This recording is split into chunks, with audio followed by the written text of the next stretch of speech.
So I remain your brother and friend Sir Icon the Great. So we have a physics question here to solve, coming from Jamb 2011 number 2.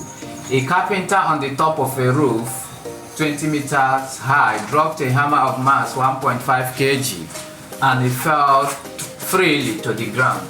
The kinetic energy of the hammer just before hitting the ground is, remember, okay, let's extract our values first. Now, the height of the roof is 20 meters. Then the mass of the hammer, is equal to 1.5 kg. Remember, it says a carpenter on the top of a roof 20 meters high. That is, the height is 20 meters. Dropped a hammer of mass 1.5 kg and it fell freely to the ground. The kinetic energy, Ke, just before hitting that means you are asked to find the kinetic energy just before hitting the ground. And the acceleration due to gravity is 10 meters per second squared. So having extracted our values now, okay, let's write down the kinetic energy. Kinetic energy, Ke, is equal to half mv squared. Most of the students will fail this question because if you are trying to use this formula, half mv squared, you'll be asking yourself, how will I get this v? How will I get the v?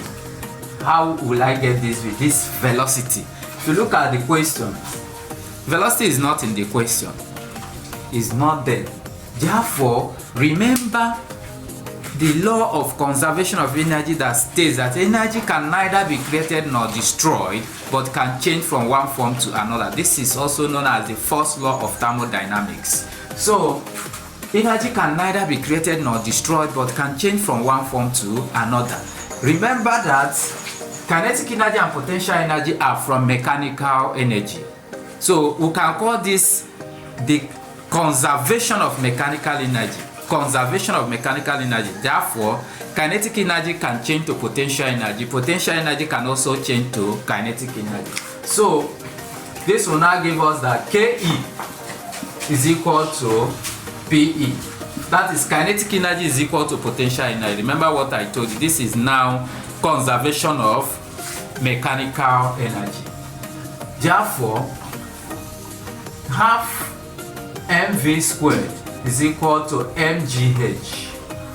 This is kinetic energy, this one is potential energy. Since this is equal to this, likewise this is equal to this. In that case, if you look at the question very well, we'll have mass, we'll have acceleration due to gravity, we'll have the height. That means we are going to use mgh, because mgh is equal to half mv. That means kinetic energy is also equal to potential energy.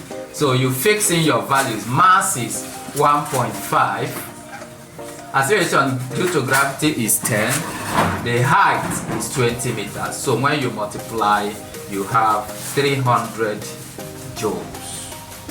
This is the answer. The correct option is C. Remember, kinetic energy can change to potential energy. This is the conservation of mechanical energy. The law of conservation of energy, the first law of thermodynamics, energy can neither be created nor destroyed, but can change from one form to another. Thank you so much.